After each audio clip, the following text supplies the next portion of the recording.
तो आज हम बात करेंगे। रशिया ने एक बहुत ही बड़ा तेल का भंडार खोजा है। मतलब रशियन वैज्ञानिकों ने यह दावा किया है कि वहां अंटार्कटिका में 511 अरब बैरल तेल छिपा हुआ है।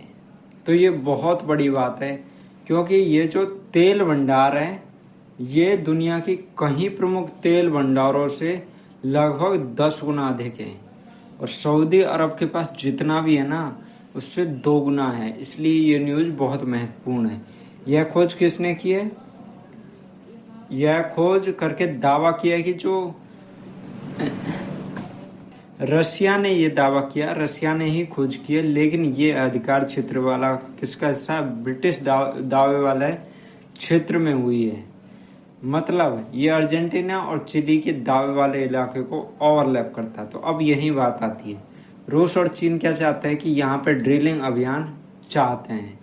अंटार्कटिका में एक ट्रीटी हुई थी 1959 में खनिज निष्कर्षण को प्रतिबंधित करने के लिए और भू राजनीतिक तनाव को कम करने के लिए। तो इसके तहत मतलब कोई भी देश यहाँ पे खनन नहीं कर सकता। लेकिन अब रूस और चीन ने अलग प्लान बनाया है। उन्होंने प्लान बनाया है कि संयुक्त ड्रिलिंग करेंगे, जिससे ग्लेशियर निष्कर्षण और बोर होल डेटा जैसे ताप और सब कुछ शामिल है। मतलब उसमें ना ये एक ऐसा कदम है जिससे कि मतलब अंटार्कटिका के क्षेत्रों जो खनिज संसाधन है उनका दोहन जो है वो शुरू हो जाएगा। मतलब अंटार्कटिका के शासन में भी एक तरह की लड़ाई छिड़ सकती है शक्तिशाली देशों के बीच। तो आप कह सकते हैं कि जैसे अमेरिका चाहेगा कि वो खनन करे, रूस चाहेगा कि वो खनन करे, तो सब अपनी सेना तैनात करेंगे यहाँ पे। इसीलिए खबर ज़्यादा महत्वपूर्ण है। ग्लेशियर पिघलेंगे, यदि खनन होगा तो तुरंत ग्लेशियर पिघल जाएंगे। इससे तापमान में वृद्धि हो जाएगी और ज्वालामुखी सक्रिय हो सकते हैं। पहले भी एक न्यूज आई थी कि सारे जो ज्वालामुखी वो लगभग ग्लेशियरों के पास ही है। तो ये एक तरह का मतलब कितने रुपए का ये प्रोजेक्ट है।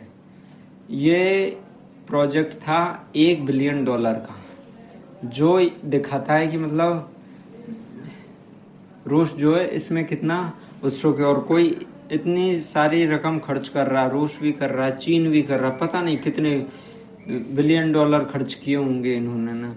ये एग्जैक्ट डाटा नहीं है। तो आप कह सकते हैं कि जो है इन्होंने बहुत पैसा खर्च करके इसमें तेल भंडारों की खोज की है। तो वो नहीं चाहेंगे कि अपना पैसा जो है बिना बात बर्बाद हो जाए, तो वो इसमें खनन जरूर करेंगे। ये बात भी तय है, भले ही कोई ट्रीटी की हो या ना की हो। तो तेल भंडार की खोज ना, इससे रूस चीन की जो साझेदारी वो बहुत बढ़ जाएगी और इनकी निर्भरता अरब देश और अमेरिका से लगभग खत्म मानो। तो इस तरह से हम कह सकते हैं कि इन्होंने बहुत बड़ा काम किया है। अब इन्हें किसी के ऊपर निर्भर रहने की जरूरत नहीं है। वैसे आपका क्या सोचना है? क्या अंटार्कटिका को भी एक भू राजनीतिक ताकत का केंद्र बनने देना चाहिए और अंटार्कटिका की वजह से पूरी पृथ्वी को खतरे में डालना सही होगा? आप अपना कमेंट करके जरूर बताइए दोस्तों। धन्यवाद। तो